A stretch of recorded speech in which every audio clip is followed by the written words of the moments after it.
You're listening to Ideal Practice, episode number 44. Have you ever heard anyone say that they were part of a mastermind or that they were looking for one to join? And if you have, did you find yourself scratching your head and wondering what the heck they were talking about? Like, master what? Well, let's dive into that. What is a mastermind exactly? How do they work? And do you really need one to be successful in private practice? Those are some of the questions I'm going to answer for you today. And I hope you'll stick around to the end because I've got an opportunity for you that is only available this month. If you are listening to this live in the month of February 2023, you're going to want to hear about that too. So stay tuned.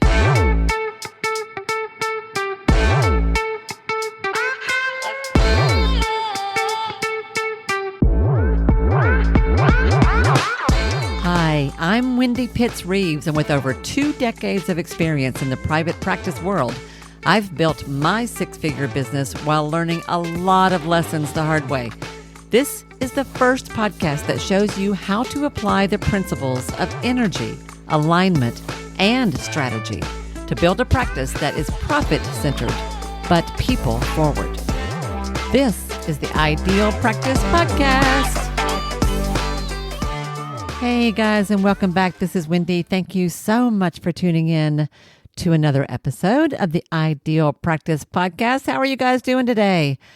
I am actually a little chilly at the moment because I just went to bring the dogs in. And here in East Tennessee, we have had like nonstop rain for, 100 years, I think.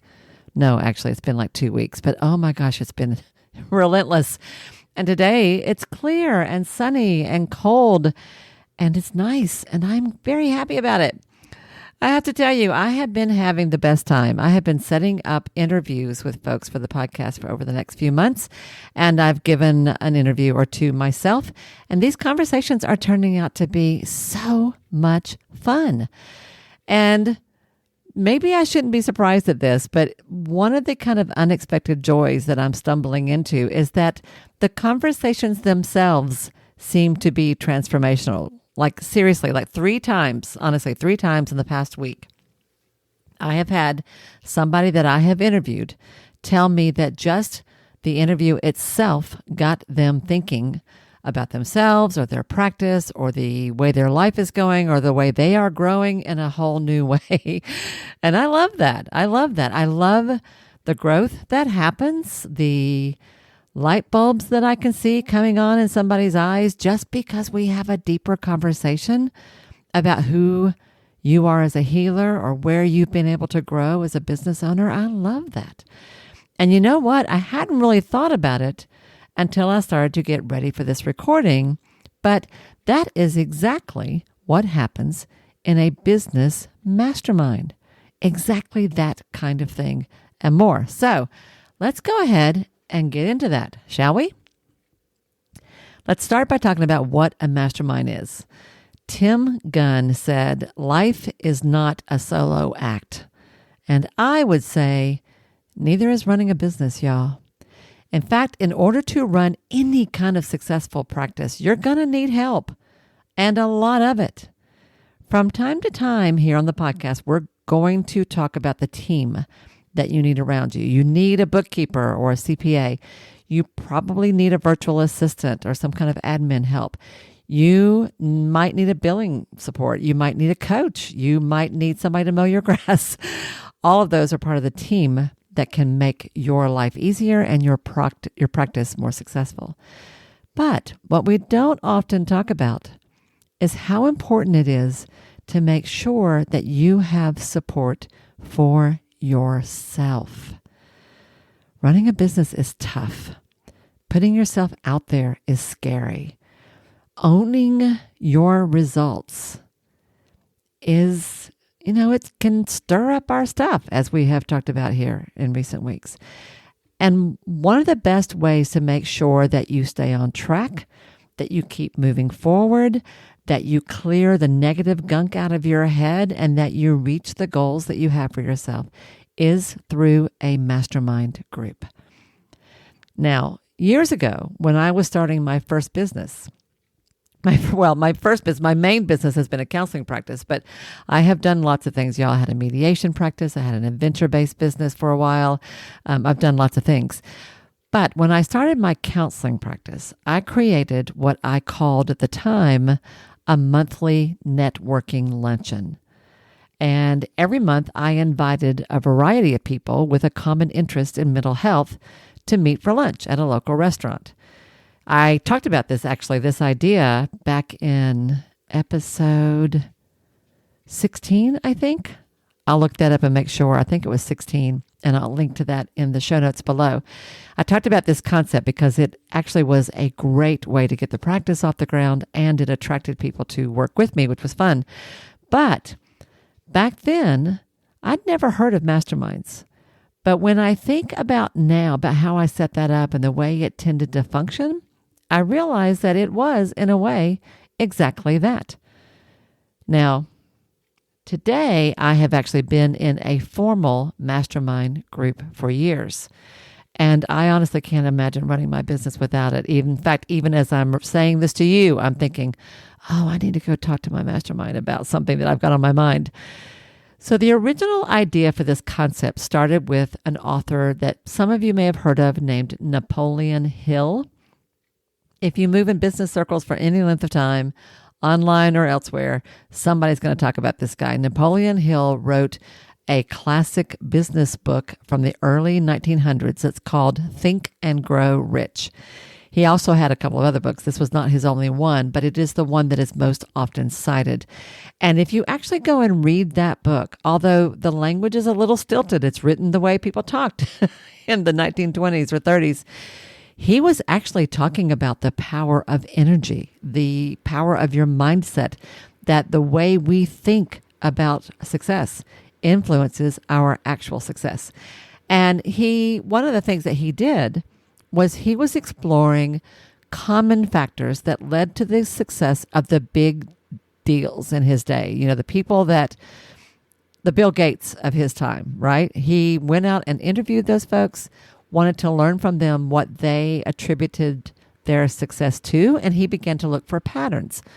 And one of the things that he noticed was that a lot of them, if not all of them, most of them met privately with a small but specific peer group to talk about the challenges and the opportunities that each of them faced in their respective business. Now, we're talking about like the Vanderbilts of the day or the railroad tycoons, like those kinds of folks, right? These men, and they were men, were sitting at the top of major corporate companies. And yet they were, I guarantee you, seen as kind of an icon in their area. And yet they all had this small select group of peers that they would turn to for support, for advice, for a place to think out loud, to do a little brainstorming, and to process challenges that they were facing. So Napoleon Hill said, quote, "No two minds ever come together without thereby creating a third invisible, intangible force, which may be likened to a third mind," unquote. And that third mind, that's the powerful perspective of a well-run, well-structured mastermind. So let's bring this forward into today's words. The purpose of a mastermind is twofold. There is a strategic aspect to it. And in my experience, when it's done well, there is an energetic and emotional aspect to it. The strategic side of participating in a good mastermind. Now, this, just like anything else, these can be healthy or unhealthy, effective or ineffective. There's a lot that goes into it. But when it's good, a healthy mastermind becomes a safe place to talk about your business goals, to get some help with some of the challenges that might be getting in the way of those goals. It's a great place to brainstorm about solutions and strategies that can help move you forward to a higher level of success. Because in a good mastermind, you are in a room full of equals, people who have had their own level of success and who are more or less near where you are if not maybe a little bit ahead of where you are. In short, this basically is a discussion group for growth-oriented entrepreneurs who are serious about progress, serious about success, serious about momentum, and who want to help each other maintain that momentum, reach that success, and move forward. It's the best feeling in the world, y'all, when you find a group like this. But the extra benefit of being in an excellent mastermind is that there is an energetic aspect of this as well. When you're sitting in a room or on a Zoom call or at a retreat site with a small group of people who are just the kind of healthy folks that you need to be with, people who care about each other, people who are all committed to their own progress, their own growth, and who are equally supportive of and committed to yours, you as a group create what we in my mastermind call the vortex. The vortex. It's a vortex of positive energy where, I kid you not, sometimes magic happens. Sometimes magic happens. And sometimes that magic is explainable, where someone hears your suggestion, your idea, they hear what you're working on and where you're stuck in your business, and they say, have you ever thought about doing it this way? And what they say is exactly what you needed to hear. Sometimes it's that kind of magic. And sometimes it's kind of weird, crazy stuff. Like I was thinking a few years ago, I was part of a large mastermind, a coaching group. There would be somewhere between 75 and 100 people that would come together once a quarter to work together. And we would break up into small groups to do the actual mastermind process. And one year at our December retreat, I remember I was sitting at a table with 6 or 8 people. And we were talking about our big goals, what we were going to work on the next quarter, where we were headed. And one of the women at the table was a pharmaceutical rep who had a real expertise in sales and marketing. And she had started a business on the side coaching people around the concepts of sales and marketing, specifically for people who weren't comfortable with that kind of thing, which were people like me. And her coaching practice was going really well, but her job also paid really well. And it was a little scary for her to think about stepping away from that job. But I remember as she was processing and sharing with us what she was working on, her numbers, the strategies that she was using, what kind of clients she was bringing in, all those kinds of things, she said to us that she wanted to leave her job, but it was just so scary, even though her business was really doing very well. And we at the table challenged her on that. All right, based on what you're saying to us, based on the trajectory that it looks to me like you're on, based on the success that you've already got and knowing what you know, it's just a matter of time you're going to be ready to do this. So how about you make a commitment? How about you set a date for when you're going to do this? And we as a group did that. We challenged her to do that. And there was this kind of like deer in the headlights moment for her where she was like, oh, I don't know about that. But this wasn't crazy. It wasn't pie in the sky. It was an appropriate thing for us to say. She really was ready for that. And so she kind of took a big breath, thought about it for a second, and said to us, all right, guys, you know what? I'll make a commitment that by the time we meet at our next retreat, which would have been March of the following year, 3.5, 4 months away, she said, I will have left my job and I will commit to this full time. And we're like, all right, that works. Give us a date. She set a date. We all wrote it on an index card. We tucked it in our own notebooks and made sure she had one, and we never thought anything else about it. Well, she went home from that retreat that early December, and in a very short period of time, I can't remember, it feels like it was just like a couple of weeks later, but very soon after that, she found out that lo and behold, her position actually was going to be phased out in a restructuring of her company. It's like she made a commitment to us and to herself, and the universe went, hey, why wait till March? Let's get this thing going. And sure enough, that sped things up quite a bit. The timetable was suddenly out of her hands, and indeed, she made the leap from her job to a full-time practice within, it really was just a matter of weeks after we had that meeting. The good news, by the end of that next year, she had already brought in more income than she had ever made in her job. And I know, now this has been a few years ago, I want to say maybe 4 years ago, 5, something like that when this happened. But I have followed her since then, and I know that she is now over the $1 million mark in her practice, which would never have happened if she had stayed where she was. And that commitment came because of the mastermind group. It came, and that shifted the energy. So that's the energy side of it in addition to the strategy side of it. That's a big part of what the purpose is of a mastermind group. And y'all, this is one of the ways it helps you. Mastermind groups have helped me come up with messaging. They've helped me think of how to structure a course. Mastermind groups have helped me get out of a funk when my own energy or my ability to see my own success was cloudy. Masterminds have helped in all kinds of ways, emotionally and strategically. So that's the beauty of this idea. Now let's talk about what they look like. So the structure can vary. There are a lot of different ways you can do this. It can be a professionally led group, something that someone facilitates. I have led masterminds as part of my coaching practice. I am actually in the process now of developing a new program that's going to be 100% based on this concept. The group that I was in, there was a head coach, and then there were other coaches underneath that person. And we essentially were one mega mastermind there were lots of ways that the structure was designed to support everybody along the way. But so you can pay into a mastermind, a program where you are part of a group that is structured, monitored, facilitated by someone who knows what they're doing. And that's a great way to do this. It's a great way to do this. And I highly recommend it. In fact, a lot of the most successful people that you probably are following online are in these kinds of groups.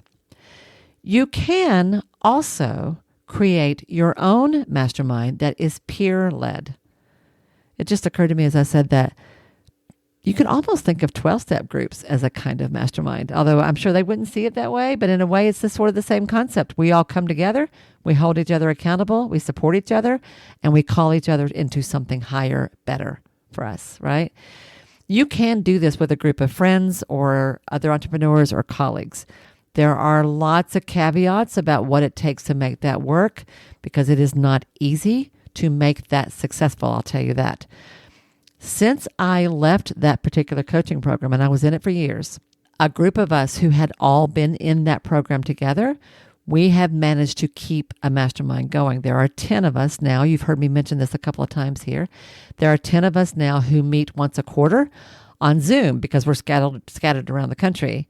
And then if we can, we try to get together in person once a year. But we meet quarterly on Zoom, and we have a structure that we use. And we all know how to do it because we were in that coaching program for so long. We all have a shared understanding of what it takes to make this work. We call our little group the Fab Friends. And it is a group of friends. There is a social aspect to it, but we are dead serious when we are meeting together for our mastermind time, right? So the structure can be led outside by a facilitator, a trained facilitator, or it can be something that you put together yourself as a peer-led support group. That's fine. There's no right or wrong to either of those. They both have their pros and cons. Let's talk about what makes a mastermind work, though, because it's not as simple as, hey, guys, let's meet together for coffee and talk about our practice. It's not that. Here are a couple of things that I can think of that make this successful. The very first thing is that you have a consistent structure. And by that, I mean you meet at the same time, at a certain date, and you have a certain format, and you do it all the time the same way. You could have a mastermind that meets weekly, every Friday from 12 to 1 on Zoom or at a local coffee shop. That's fine. Or you can be like us and you meet once a quarter.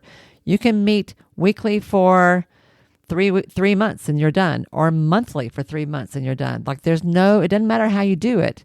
But there needs to be a regularity to it, a consistency in terms of where you meet, how often you meet, what time you meet, for how long you meet, and what you do when you meet. And I could talk about that a little bit. If I have time, I'll come back to that in a minute about what you do. But that's the structure is important. The second thing I can think of that makes a mastermind work is that everyone in it needs to come to it from a place of compassion, with kindness. It is not a place where you are competing against each other. It is not a place where everybody gets to show off their prowess. The whole point there is that we are all in this together and we support each other mutually. I help you, you help me. I look out for you, you look out for me. I call you on it when I feel like you are getting stuck in your own story and I know you can do better, and you do the same for me. I hold you accountable, you do the same for me. I also cheer you on, and you do the same for me. Which leads to the next thing I can think of that makes this work, which is honest feedback and accountability. It's not just cheerleading. It's not just, yeah, you got this. I mean, that's important. I can't tell you how many times I was about to do a webinar or give a talk or launch a course or start something new, and I was really nervous about it. And having people like this at my back saying, I know you're scared, but you can do this. You've thought it through. You've got this. You've done it before. You can do it again. Like, that really does help. But it's not just that. We also need people who can say, you know, you've been talking about doing this for like 2 months now and you haven't taken a step forward on it. What's that about? Or, you know, you always use this same language. Every time you talk about this, I hear you saying X, which is putting yourself down. Why are you doing that? Let's cut that out. A good mastermind also will confront us lovingly, kindly, with compassion, but directly, because we need that too. And then finally, what makes it work is that we all come to share resources and information. If I've got a structure, a tip, a resource, a book, whatever I've got that will help you, I owe it to you to share that with you, and vice versa. We all bring our collective wisdom, collective experience, collective resources to the table, and we help each other out in whatever way we can. And I guess it probably goes without saying that those who are in the group are committed to these things as well. So, for example, when I said consistent structure, that you meet at the same time, date, time, all that kind of stuff, that also means that everybody commits to showing up. This is not something that you just do if and when you feel like it. It won't work. The group will fall apart overnight if you do it that way. If you create a mastermind, everyone needs to be committed to participate in it for some kind of a length of time. It can be an ongoing thing. If it's time limited, let's agree to meet for 3 months or 6 months. That's fine. But you need to do what you said you're going to do. So that, I didn't mention that, but that's also part of it. All of those things make this work. You take it seriously. You run it with a structure, and you are kind to each other. And you each show up to do your best work and to call each other out to do their best work as well. Now, what can mess it up is probably kind of obvious. It's sort of the opposite of some of those things. So being inconsistent. This month we meet the first Friday. Next month we meet the next Tuesday. We said we were going to meet every Wednesday, but we actually don't because, you know, I'm busy that day. I mean, little things that mess it up. Or we said we were going to start at noon, but then we actually don't get started till 1. Or we said we were going to run from 12 to 2 or 2 to 4, and that's it. And yet we run over till 5. Any of those things that are kind of sloppy are going to have an impact, and there's a really good chance that it will be the undoing of your mastermind. Also, taking things personally. When somebody says, I think you can do better, or I've noticed you hanging back, or I see this as a pattern for you, they are doing that to serve you, to help you. That's what a mastermind is for. You can't take it personally, or you won't be open to the feedback and you won't grow. Along those same lines, a good mastermind does not allow a lot of complaining or buying into someone's story. So if you get together in a mastermind and it ends up becoming just one giant complaint fest, y'all, and I could use another word, but I won't because my mama might hear this. You know what I mean? That's not helping anybody. Complaints are negative energy. All they do is drag you down, and that is not coming from a place of empowerment. If I am complaining about all the ways that the world is wrong, or my clients are wrong, or things outside of me are wrong, then I'm not being at cause of my business. And if you join me in that, then you're not really helping me either. So being inconsistent, taking things personally, allowing a lot of complaining or buying into somebody's story, all of those things will mess up a mastermind group, and it will not be as effective. But I'll tell you, one of the biggies that I've seen happen is when a mastermind group just becomes a social club. You're just hanging out to hang out. It's just meeting with your best friends for coffee every so often. If your group does not hold on to the structure and remember the goals and the whole purpose of your masterminding time, you'll fall apart, and it will get to where you're having a really good time and everybody enjoys it, but nobody's growing and not much is happening. I've seen that happen more than once. It helps in our group. We are very clear about when we are masterminding and when we are hanging out. And so one of the things that we do is this has evolved because we've been doing it now for a couple of years. And what we do now is we get together online and we state our intention. Here you go. I'll talk this through. This is your structure. This is how we do it. There are lots of ways to do it. I'm going to share with you how I do it or how my group does it. We come together, in our case online, on a Thursday afternoon, and we block off a couple of hours because it takes us about 2 hours to do this with 10 people. And with a timekeeper, we appoint somebody to be the timekeeper. We go around the circle and everyone takes a few minutes to say, hey, everybody, here's how I'm doing. Here's what I'm working on. And here's probably what I'm going to talk about during our mastermind time. Not exactly sure, but I'm thinking this is it. Sort of a quick check-in about how things are going in our business, what we're focusing on right now, and where we think we might want some help. That's just a check-in because we haven't talked to each other in 3 months. So we need that time. That's a little bit social, but it's social with a purpose, and there is a timer involved, okay? And when we're done, we're done. 2 hours, boom. Then on Friday morning, we come together online for a co-working session. We take a couple of hours, we log in, we say, hey, everybody, here's what I'm going to work on this morning. Everybody states their intention. We turn off the cameras, go on mute, and we go work. And then, as you've heard me talk about co-working before, we pop back on, say 30 to 45 minutes later. There's always a timer. How are you doing? Making progress, not making progress, still working on it. Okay, go back at it. Turn the cameras off, microphone off, go back and work at it again. And then we come back together for a celebration at the end of the 2 hours. Again, it's a 2-hour block of time, and it is very structured. So we set our intentions on Thursday. We do a co-working together on Friday morning. The purpose of that is that sometimes it's just easier to work on something when you share it with somebody else. If I know that I'm kind of like I'm being accountable. I got to sit at my desk and write that copy that I've been putting off, right? Or whatever the thing is that I've been avoiding. Now's the time. Writing a new lead magnet, whatever. And then take a lunch break and we come back together and we spend, I think we block off about 3 hours for this. The actual mastermind portion of our time together is Friday afternoons. And what we do, one person at a time, gets about 20 minutes.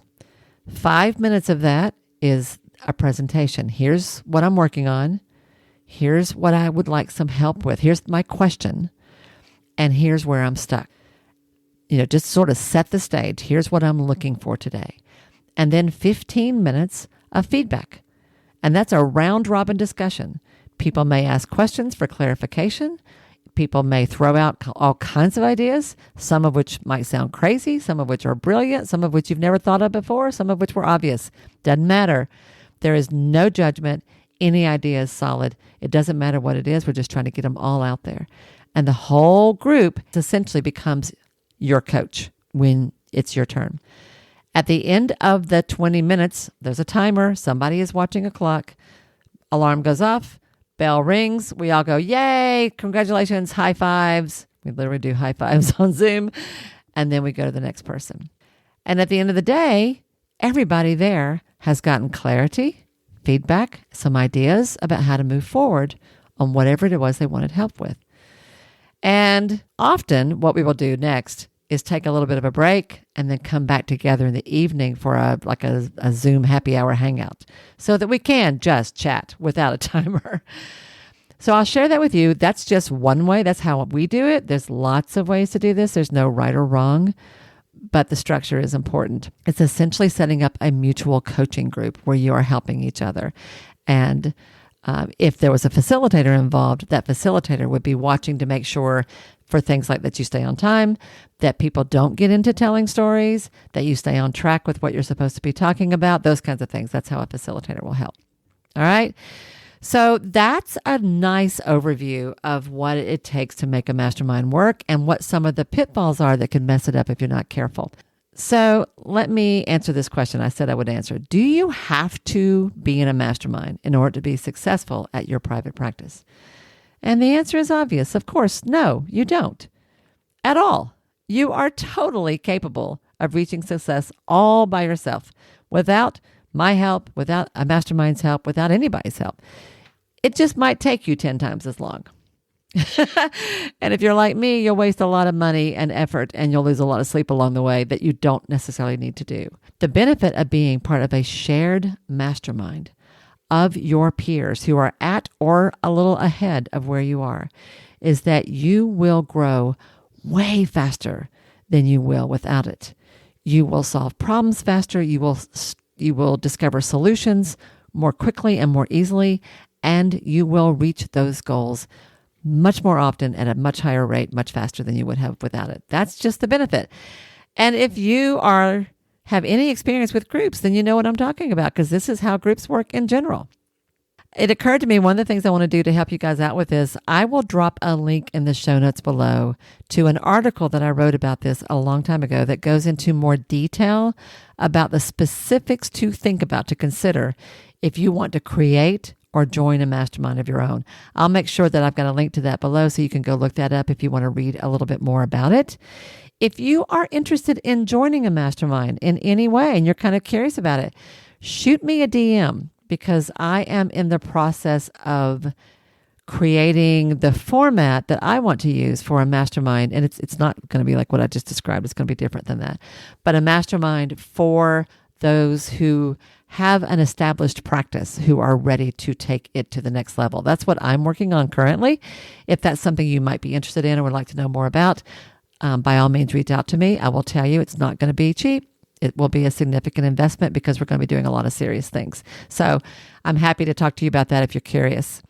But that's what I got for you today. And I hope that this answers some questions you may have. I hope it inspires you to find a mastermind of your own, one way or another, that you can be a part of, because it's going to be good for you, good for your practice. And what's good for your practice is good for your clients. That's kind of how it all works, right?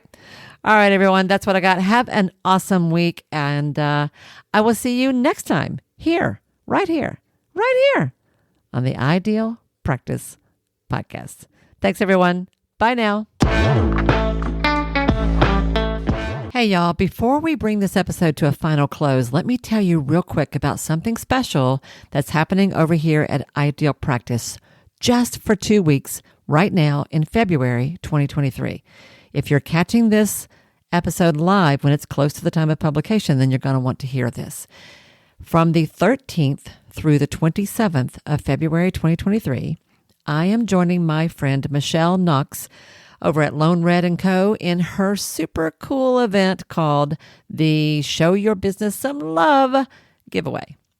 Michelle is a really dear friend and a longtime business ally who is the artist and the visionary behind my own visual branding and some of the coolest brands out there in the small business space. Now, she is putting together a select group of business supporters and guides who, each of whom are offering a special resource this month specifically designed to help you move your business forward. Now, these are resources that you would usually have to pay for, y'all. But for these 2 weeks only, you can get access to them for free. And I am really excited to be a part of that group. So for a very limited time through the 27th of February, 2023, you can get a chance to show your business, your practice, a little love with a little extra help from me. To find out more, go to www.lonered.com. That's LONERED, lonered.com/love giveaway. Love giveaway. When you get there, you will find a select group of helpful resources, all of which are available to you for free during this 2-week period. And you can download the ones that you want. You can ignore the ones that you don't, but download whatever looks good for you. Look for my link there on that page. When you click on my link, you will be invited to download your free copy of the IP360 scorecard. Now, y'all are familiar with this. This is a tool that I've created. It's like a little miniature quiz that helps you get a bird's eye view of your practice so that you will be able to quickly assess where things are going great and where you might have a chance to do some work or to grow, actually. Here is the fun part. For anyone who clicks that link over on Michelle's page between February 13th and 27th, you will automatically also get a free, personalized 30-minute one-on-one strategy call with me. You and I together are going to take a look at your scores. We're going to talk through what they mean, and I will help you evaluate and brainstorm the solutions and strategies that might be best for you to move your practice to the next level. Now, y'all, I cannot offer this to former clients. Those of you who have done this in the past, I just don't have the bandwidth to do that, so I hope you will understand. But if this is new to you, and if you've never even tried coaching and you'd kind of like to find out what it's all about and you'd like a chance to get a little free help on your own, then I really do encourage you to take advantage of this. It's a good thing. So again, don't go to my website. Go to Michelle's. Go to www.lonered.com/love giveaway. When you get there, look for my name, follow the prompts because there will be an extra step in there.